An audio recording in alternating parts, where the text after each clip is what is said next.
tarde a todos, eu sou a Valéria, eu vim aqui representar os professores, tá bom? Espero não ser apedrejada, porque normalmente os professores não têm ajudado muito nessa questão, né? Mas o meu objetivo aqui é ajudar vocês. Se alguém quiser levantar a mão e perguntar alguma coisa no meio da minha fala, não tem problema, ok? Então eu tô aqui, dislexia na educação básica. Em primeiro lugar, pessoal, eu acho interessante falar que o meu início de carreira foi super tranquilo, até o final do primeiro dia. Porque no final do primeiro dia eu voltei para casa chorando, pensando assim, será que eu fiz a escolha certa? Né? Eu não caí numa escola super tranquila, vamos dizer assim, então o começo foi bem complicado. Os primeiros 15 dias foram bem complicados. E além de todos os problemas que eu vivenciei, salas superlotadas, alunos não tão delicados, e aí vai, eu tinha dislexia. E aí algumas pessoas falavam para mim, isso daí não é nada, isso é o de menos.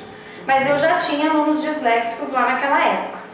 E então esse início de carreira feliz, alegre e saltitante, ele passou a não ser tão feliz, alegre e saltitante, tá?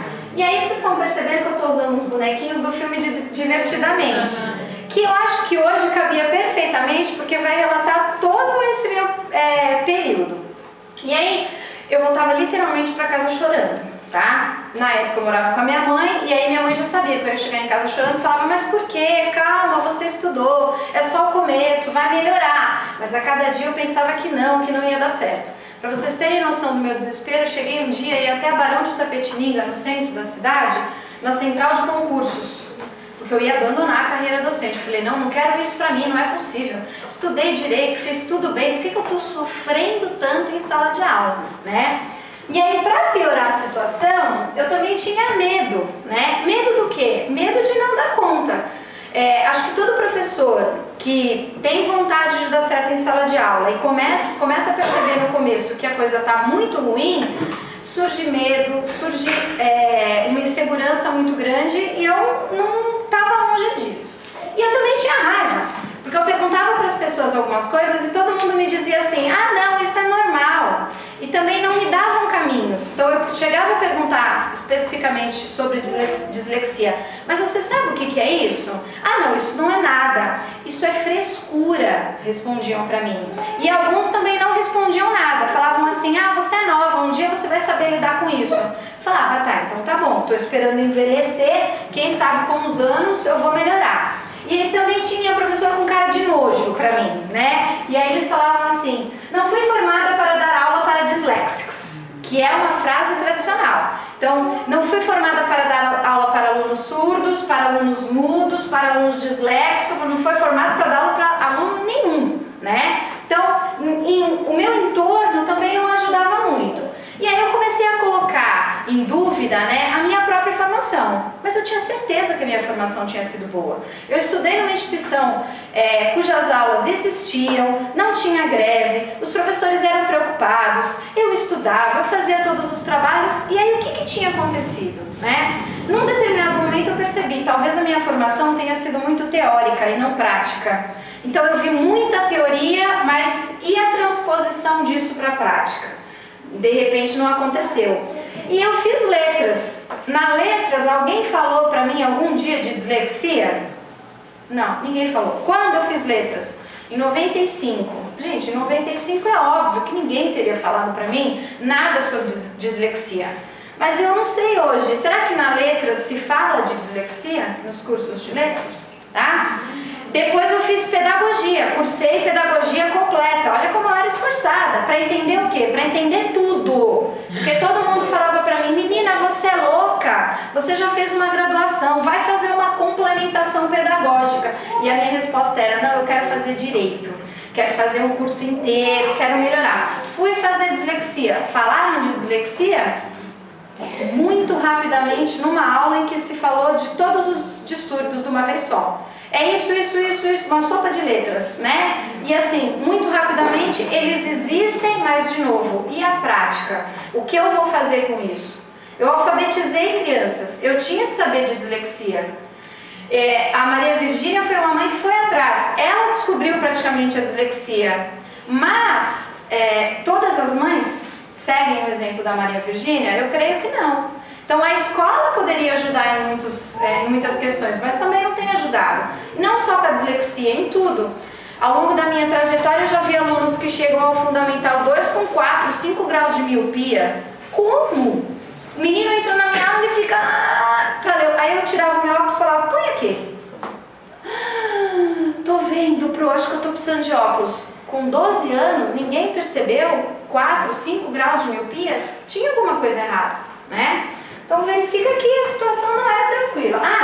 E aí eu decidi partir para a formação docente permanente. Comecei a correr atrás de algumas coisas, mas não existiam, né, muitas coisas. Em 1998, que foi quando eu me formei em letras, não tinha internet, gente.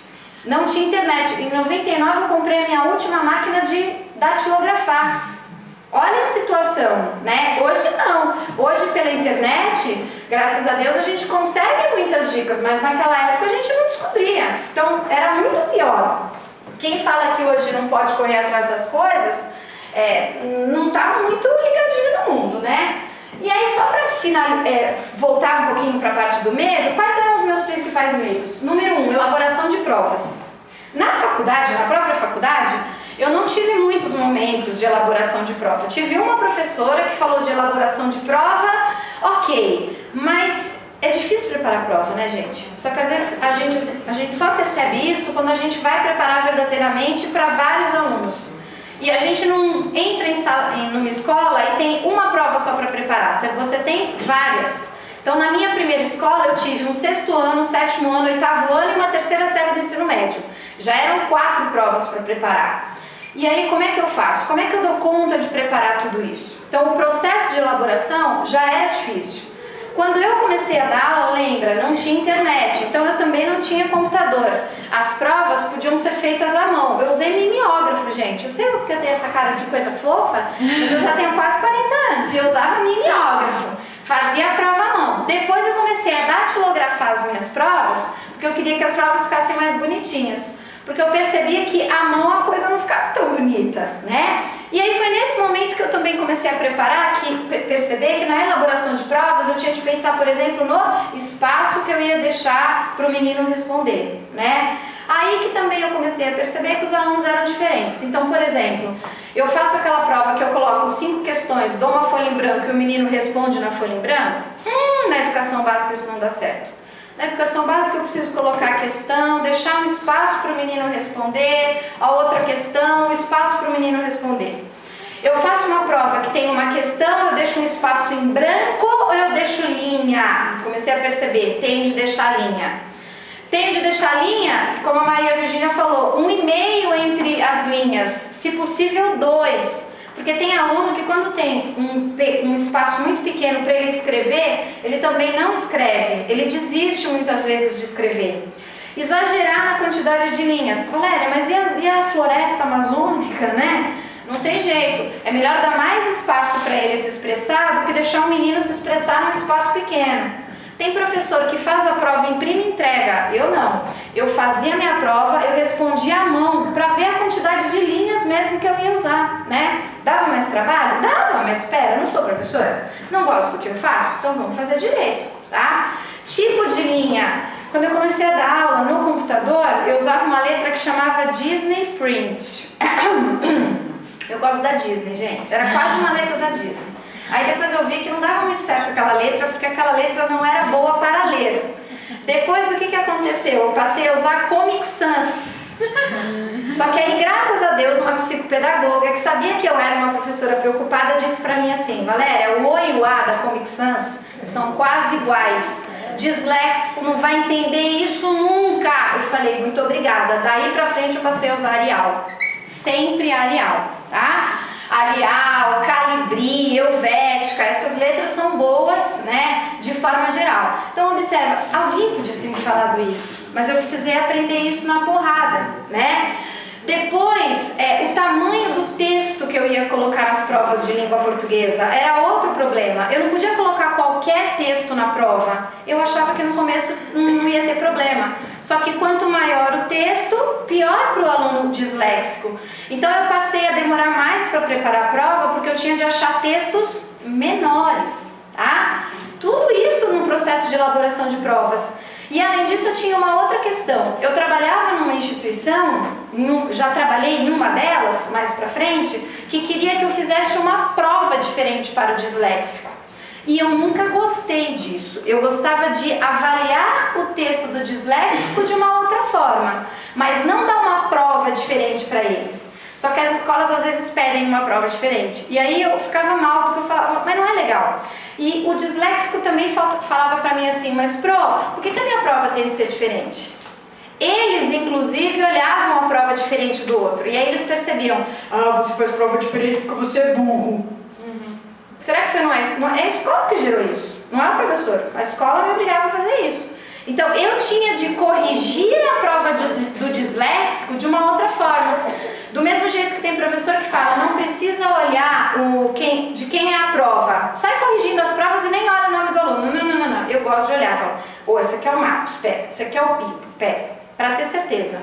Outra questão, correção das redações. Outro problema, professor de português. Como é que eu vou corrigir redação? Eu vou descontar erro ortográfico dos alunos? Não, do disléxico você não desconta nada. E aí, de novo, né, na entrega da redação a gente tem um problema entre eles, porque eles ficam comparando as redações, tá? Agora, quanto que se desconta? Eu já trabalhei em escola que me obrigava a descontar 0,1 a cada erro ortográfico de pontuação ou de acentuação. Então, o Pipo errou 20 colocações, ele já perde 2. O conteúdo dele pode estar lindo. E aí? Tá? Também não era a favor disso. Só que o professor muitas vezes ele tem de se manifestar e dizer para a coordenação, para a direção da escola, olha, talvez vocês estejam indo para o caminho errado. Foi por isso que eu fui fazer pedagogia. Eu falei, eu preciso das justificativas para dar nos colégios. Prova oral. Vamos fazer prova oral. Também não era tranquilo. Pode falar. Na correção das provas, não dá para caracterizar o que é um erro de disléxico e um erro de analfabetismo? Só de português sabe fazer isso, de repente. E talvez o professor de português. Mas e na prova de história, de ciências, de geografia? É muito comum. Eu tenho uma amiga minha que corrige prova da USP. E eles têm essa identificação calibrada. Você começou com um certo erro, visto de uma outra forma. Agora, teve um erro de mal alfabetização mesmo, corrigir de outra forma. Se eu trabalhar numa escola que tenha esse padrão, é muito bom. O problema é que o que eu ouvia de geografia, de história e de todos os outros que tinham prova escrita era, não, mas é o de português que tem de fazer isso. O resto não precisa fazer. E aí o de português vira um demônio, né? Porque ele é o único que corrige as coisas, que tenta fazer com que o disléxico realmente melhore, e os outros fazem vista grossa, não ajuda muito, né? Na licenciatura, né? De qualquer docência aí, de profissão, deveria se trabalhar. Né? Até porque tem a dislexia e tem a descalculia. Sim. E na matemática, alguém está falando alguma coisa para esses meninos? Né? Depois, prova oral. Então, como é que eu vou fazer prova oral? Vai ter tempo para a prova oral? O colégio vai permitir que essa prova oral seja feita comigo, se eu sou professora do aluno? Porque eu tive colégios em que havia a prova oral, mas o diretor falava assim, Valéria, quem vai aplicar é auxiliar. Eu falava, não, mas sou eu que quero aplicar. Ele, não vou te colocar fora do horário, porque depois você pode processar a escola, porque tem escola particular que fica com uma neura, né? Aí eu não via a prova oral do menino, só chegava a prova a mim depois. Mas, poxa, se eu aplicasse a prova oral, eu poderia fazer perguntas para o aluno melhorar, né? E, por fim, critérios de correção.